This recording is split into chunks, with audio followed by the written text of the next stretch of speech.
Assalamualaikum warahmatullahi wabarakatuh. Alhamdulillah wassalatu wassalamu ala Rasulillah wa ala alihi wa sahbihi wa mawalah. Allahumma salli ala sayyidina Muhammad wa ala ali sayyidina Muhammad. Sikap life excellent, kehidupan yang bahagia, yang damai. Yang kedua yang perlu dikembangkan adalah sikap sabar. Sabar, para kiai membagi ada 3. Sabar dalam taat. Yang kedua, sabar dari berbuat maksiat. Dan ketiga, sabar ketika mendapatkan musibah. Relevan dengan keadaan kita belakangan ini, kami akan mempertajam bagaimana sabar menghadapi musibah. Musibah itu hal yang biasa di dalam kehidupan kita umat manusia. Pada video awal sempat saya sampaikan, Allah berfirman, "Walanabluwannakum bisyai'in minal khaufi wal ju'i wa naqsim minal amwali wal anfusi wath thamarat wa basyiris sabirin." Dalam ilmu balaghah Allah menegaskan, sungguh pasti teman kalian akan diuji oleh Allah dengan ketakutan, kelaparan, wa naqsim, dan dari kekurangan harta, nyawa, jiwa, dan penghasilan.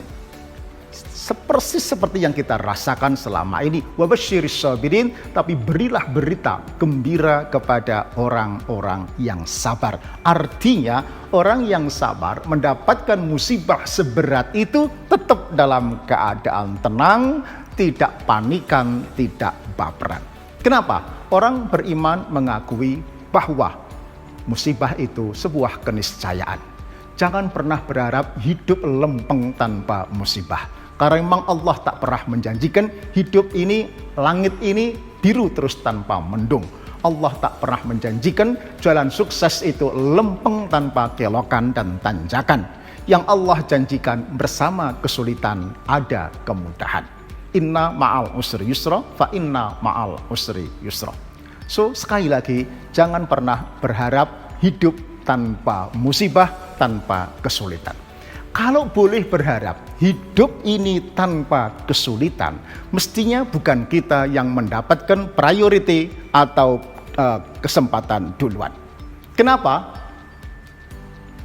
Ibrahim dan Muhammad sallallahu alaihi wasallam, dua makhluk yang paling dicintai oleh Allah, mestinya mereka yang berhak mendapatkan prioritas untuk segala kemudahan. Tapi ternyata kedua nabi itu penuh dengan ujian, cobaan, kesulitan. Sampai disebut nabi yang ulil azmi, yang tahan uji. Nah, nabi yang dicintai oleh Allah saja penuh dengan ujian dan cobaan. Apatah lagi kita, bukan rasul, bukan nabi, bukan wali. Ya paling banter wali murid lah.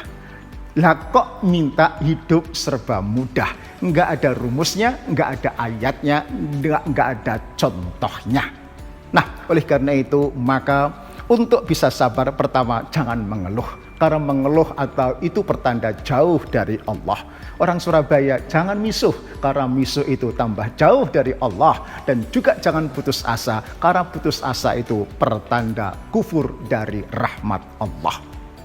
Wala tayasu min rauhillah innahu la yayasu min rauhillah illal qaumul kafirin. Nah, lalu bagaimana pesan Imam Ibnu Athaillah yang sering saya sampaikan, jangan seperti anjing ketika mendapatkan musibah meratapi musibah itu sendiri.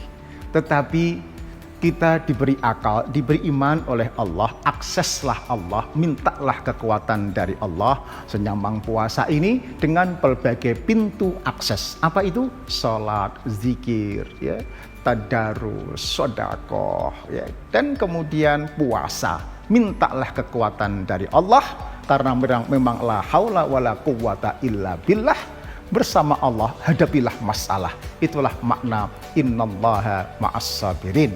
Kalau kita bisa mengaksesnya, kita boleh wa basyiris sabirin, berilah berita gembira bagi orang-orang yang sabar. Karena orang-orang yang sabar selalu memiliki kekuatan Allah, kekuatan langit, kekuatan spiritual, sehingga ia selalu tenang menghadapi segala keadaan. Pemirsa yang kami hormati, kesabaran yang demikian itulah makna kesabaran yang sejatinya. Bukan kesabaran yang ngelus dodo versi orang-orang Jawa. Maka orang-orang yang sabar dan orang-orang yang syukur akan terrefleksi kekuatan imannya. Seperti kita maklumi, iman itu artinya percaya. Orang yang beriman itu sosok yang percaya diri, pede. Bukan sombong, tetapi pede karena punya Allah.